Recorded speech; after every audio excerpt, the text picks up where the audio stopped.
This is a big one, Republic of Ireland economy. First we're going to talk about the history. In the 1920s and 1930s, Ireland had high trade barriers, high tariffs, particularly during the economic war with Britain in the 1930s, which caused a policy of import substitution, which, in definition as it says here, was when government strategy is a government strategy that emphasizes the replacement of some agriculture or industrial imports to encourage local production for local consumption, rather than producing for export markets. Now, this was all in effect because of the economic war with Britain, like I said. And what that was when the Treaty of Irish Independence in 1921 occurred, the British government demanded compensation for the transfer of buildings and equipment, and etc. The government of Ireland, the Republic of Ireland, refused this, like most would, and this, of course, in effect, was causing the British to impose economic sanctions. The Irish then retaliated, being the brutes that they are, with the dismissal of anything British. This popularized the slogan, which I thought was interesting: burn everything British except for their coal, which I think is hilarious. I love that. I'm going to get a little tattoo of it, I don't know, but I love it. It's important to know the Irish economy suffered greatly from this stance, especially the farmers. So yeah, they took this stand, and they decided they were going to do this import substitution. They were going to say no thank you to the British, but it suffered greatly for many years because of it. Yes, this is how they were feeling towards the Brits. Economic history, more. During the 1950s, 400,000 people emigrated from Ireland. It became increasingly clear that economic nationalism was unsustainable. People were leaving. They're going to the United States, trying to start over. They're going to UK. I should say they're going to England. They're going all over the place, Central Europe. And that's simply because it was just unsustainable. It was impossible to live there. It was so difficult. People were dying. People were suffering. People were poor. It was crazy. And also at this time, other European countries, such as England, were experiencing vast economic growth.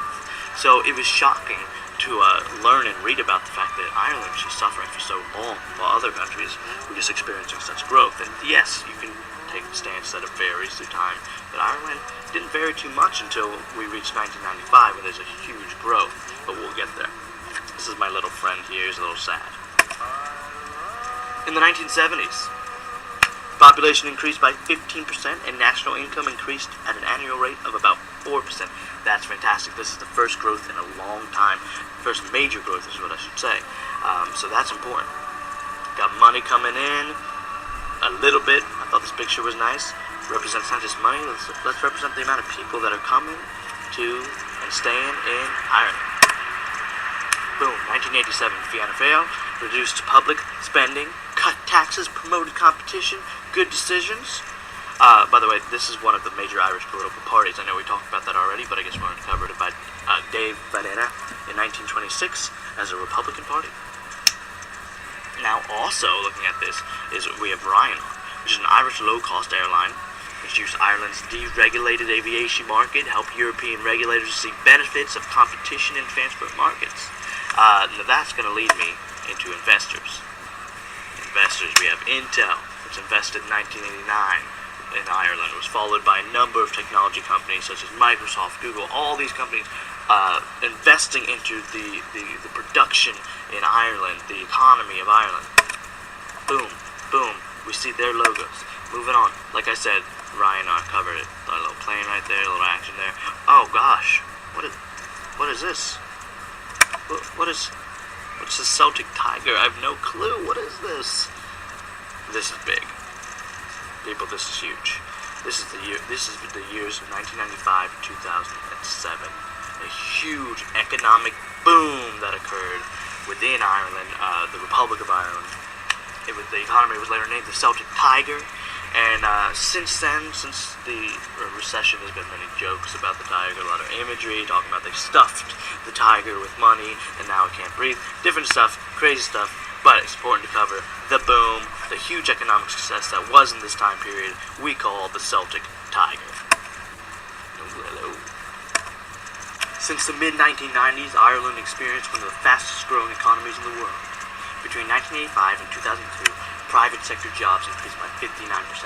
Economic growth averaged 10% from 1995 to 2000, 7% from 2001 to 2004.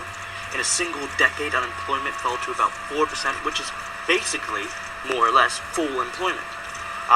Industry, which accounts for 46% of GDP and about 80% of exports, replaced agriculture as the country's leading sector. All these changes led to the Celtic Tiger, an area of economic growth. If you look at this chart here with economy, you have 1994 to 2004. Take a look at that. Major growth in Ireland. Before that, it was pretty on par with the US and EU. But here in 1994 to 2004, it's boosted up above it all. Employment as well. Closer look.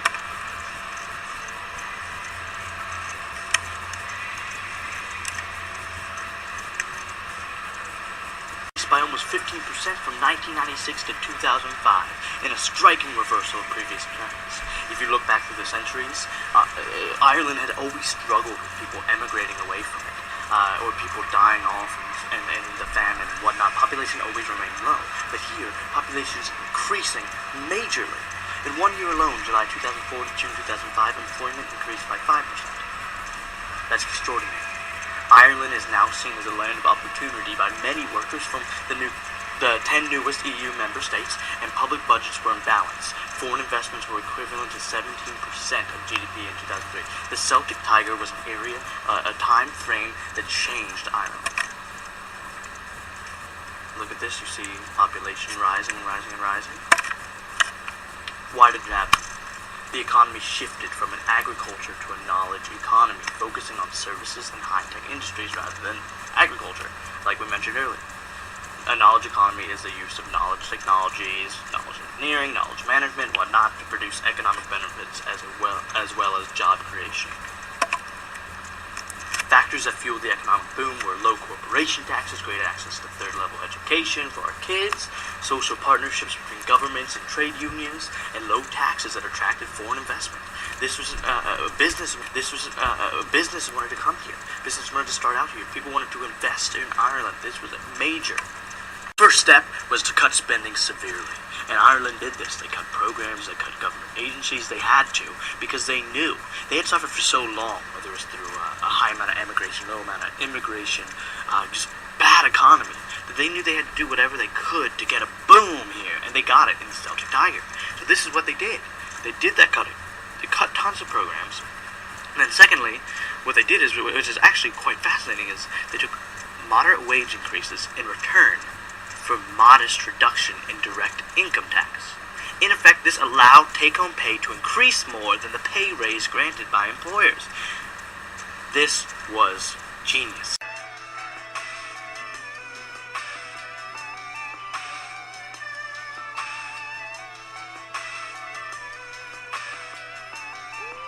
I'm an Irishman, leather-weathered Irish skin, beard orange as the sunset of the flag. In the night sky we fly it, and pride for the life we fight to live. History I write with it, spit it with the dialects, and this is a celebration, of course, the great white horse. And then it all ended.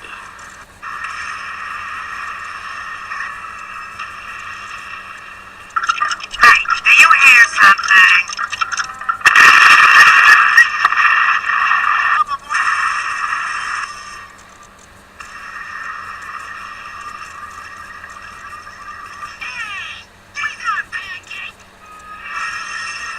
The financial crisis of 2008. We're going to take a look at some graphs and take a look at the change, see what's going on here during the shift, during this burst. A lot of stuff happened here. If you look at this graph right here, it's a little blurry. You probably can't see much of the data, but you can see that line, that dramatic loss that's found in 2008, and that's showing the world. Now, if you look over here, this is the cumulative increase in real public debt since 2007 in some selected countries.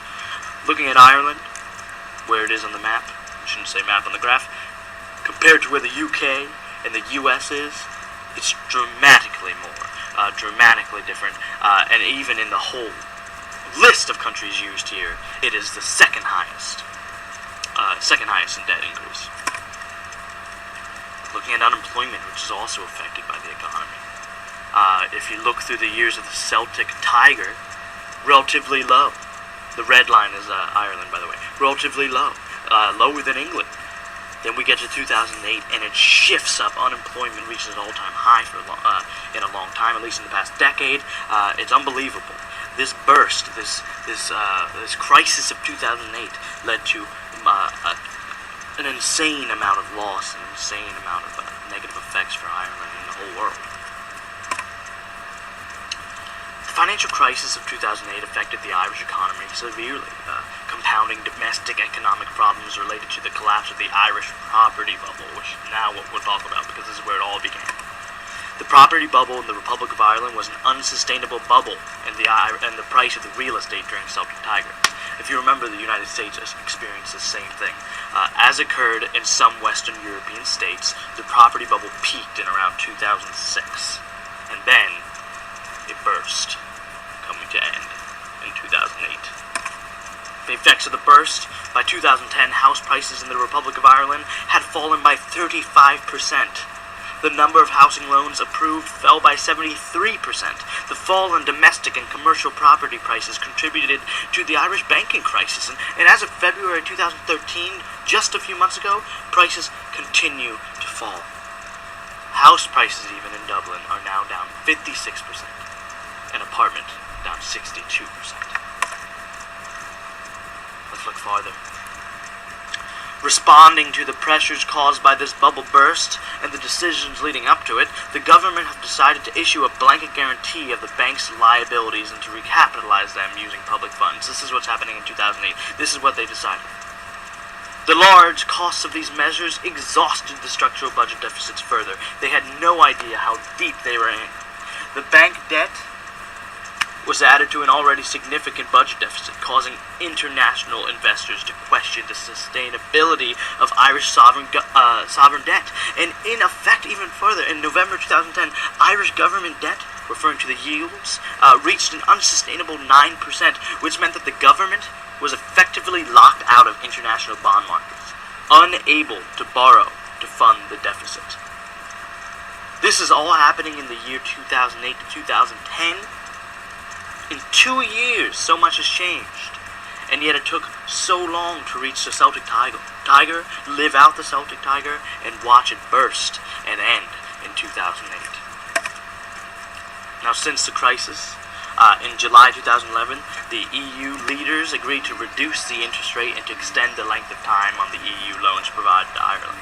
No one wants to see Ireland suffer, so we have, the governments have worked to help them in whatever they can. But they can't do a lot. This decision brought about a significant saving to Irish taxpayers and has helped to improve the country's debt sustainability. This has helped the people to live a better life here in Ireland. And what's sad is during this crisis, immigration has once again increased. Immigration has decreased. It's terrible. Now, as they move forward in Ireland, Ireland officials and the EU, as well as other groups, have joined together to develop a plan to reduce deficits and pull through the effects of the crisis, and it's working. The plan consists of three main elements. First, financial sector strategy and helping Ireland to have a smaller, better, capitalized banking sector. The banks, as we saw in the United States, took a hit during this crisis, this global crisis, and it's important to restructure, re-strategize, and see what you can do to better capitalize banking sectors. Second, fiscal consolidation will put the country's public finances on a sustainable path over the medium term. That's what the second step was. That's what they said. The fiscal consolidation will put the country's public finances on a sustainable path over the medium term. Third, a structural reform agenda will restore competitiveness and strengthen the economy's growth potential where you live in a capitalistic environment. As you can see, there was a lot of information to cover in this chapter. We talked about society, we talked about economy, we talked about the Celtic Tiger, we talked about the burst, the housing burst, we talked about the crisis in 2008, we talked about demographics in society. There was a lot of information in there.